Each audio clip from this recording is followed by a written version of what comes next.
बलियापुर गांव में सोमू अपनी पत्नी मालती और बेटी प्रीति के साथ रहता था। उनके पास उनका एक बैल बादल भी था, जिसकी मदद से वो खेती करते थे।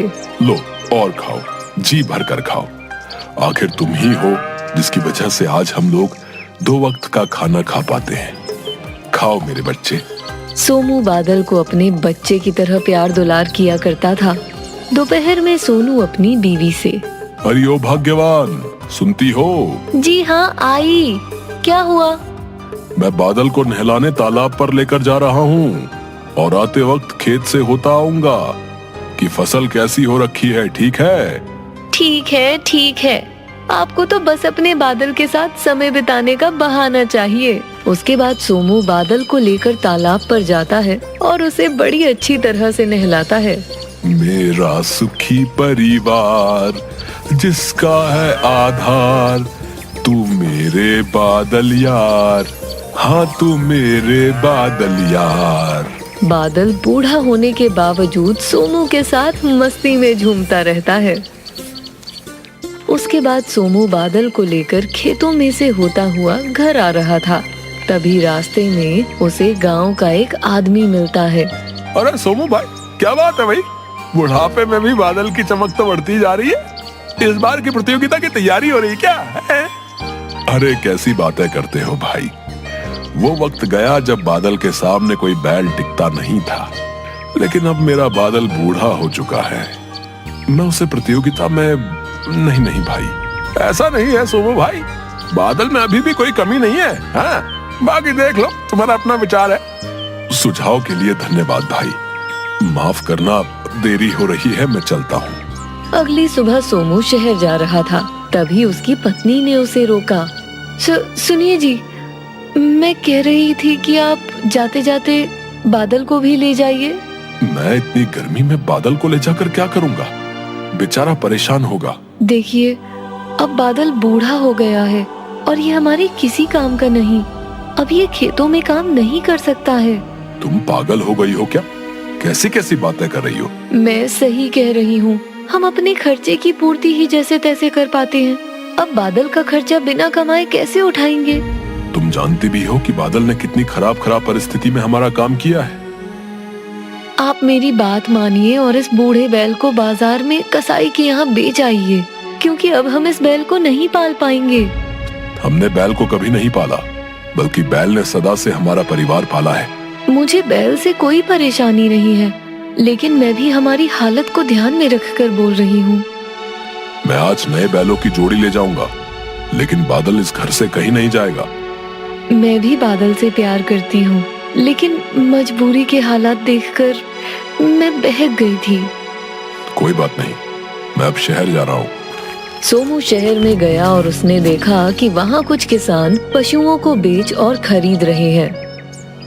अरे ये भी सही है, सभी लोग मुझे जल्दी मिल गए हैं। अब यहाँ से एक सुंदर सी बैलों की जोड़ी खरीदकर घर ले जाऊंगा। मालती बहुत खुश होगी। सोमू व्यापारी महकार के पास गया।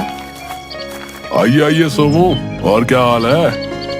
जी भैया, आपकी कृपा है। मैं एक बैलों की जोड़ी लेने आया हूँ। बैलों की जोड़ी तो मैं तुम्हें दे दूंगा, चाहे एक की जगह 2 ले जाओ, लेकिन बदले में मुझे बादल चाहिए भैया। बादल? वो अब किसी काम का नहीं है। वो तुम्हारे खेतों में काम नहीं कर पाएगा। अरे भैया, सभी चीजों की जिम्मेदारी मेरी है, तुम सिर्फ बादल दे दो। मैं बादल को बेचना नहीं चाहता, और वैसे भी उसे अब कोई नहीं खरीदेगा। मैंने पहले भी कई बार समझाया है और आज भी प्यार से समझा रहा हूँ कि चुपचाप बादल को मुझे दे दो। भैया, बादल मेरे बेटे जैसा है। जीवन भर उसने मुझे कमाकर खिलाया है। अब मैं उसे किसी को नहीं बेच सकता हूँ।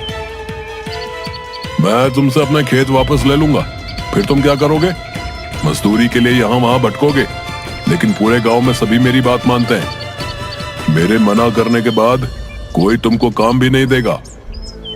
भैया, ऐसा अन्याय मत कीजिए, हम तुम्हारे हाथ जोड़ते हैं। फिर सोच लो कि तुम बादल को मुझे बेचोगे या नहीं। चाहे मेरे कितने भी बुरे दिन आ जाए, लेकिन मैं बादल को तुम्हें नहीं दे पाऊंगा। उसने मेरा बहुत साथ दिया है। अब उसके बुढ़ापे में मैं उसका साथ नहीं छोड़ सकता हूँ।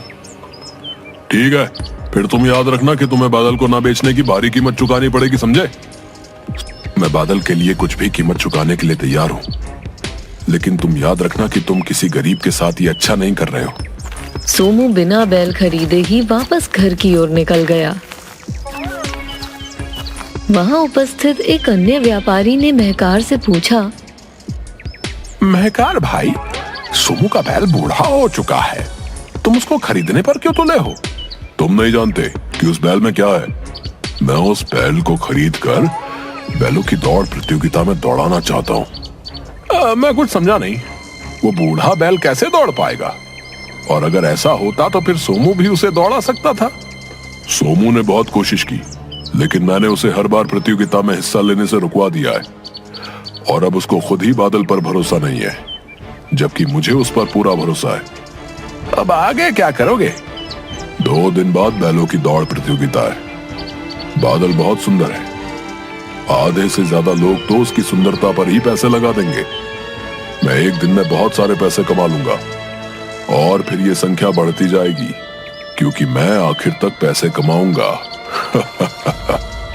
हाँ सही है, मेरे हाथ अब सोने का बैल लग गया है, सोना ही सोना होगा। दोनों खिलखिलाकर हंसते हैं। अगले दिन सोमू और मालती दोनों उदास बैठे थे। तुम बिना सोचे समझे फैसले ले लेते हो।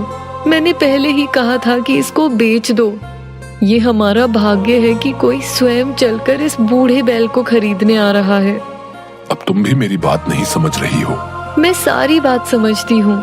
मेरे लिए भी बादल बहुत प्यारा है, और उसके अलावा हमारा कोई नहीं है।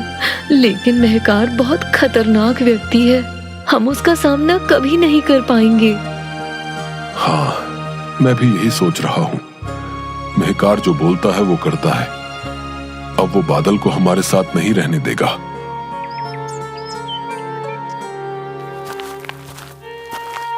सोमू और मालती बादल को पकड़कर रोने लगे।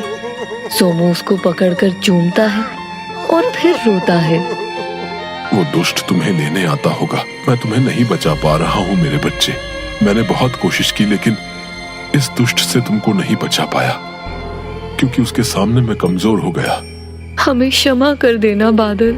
अब तुमको दुष्ट से बचाना बहुत मुश्किल है। हमारे पास इतना समय भी नहीं बचा कि हम तुम्हारे साथ ये गांव छोड़कर भाग जाएं। बादल कुछ बोल नहीं सकता, लेकिन उसकी भी भावनाएं हैं। उसको सब कुछ समझ आ गया। उसकी आंखों से भी आंसू बहने लगे। सोमू ने बैल को खोला और रात में ही उसे महकार के घर बांध आया। मुझे माफ कर देना मेरे बच्चे, अपना ख्याल रखना। हाँ बस कर, अब बहुत हुआ तेरा काम, अब ये मेरा हुआ, जाओ यहाँ से। सोमू वहाँ से जाने लगा, लेकिन बादल की आंखों के आंसू रुकने का नाम नहीं ले रहे थे। लेकिन मजबूरन उसे वापस आना पड़ा। सोमू ने जब अगली सुबह उठकर देखा तो बादल बाहर खड़ा होकर घास चर रहा था।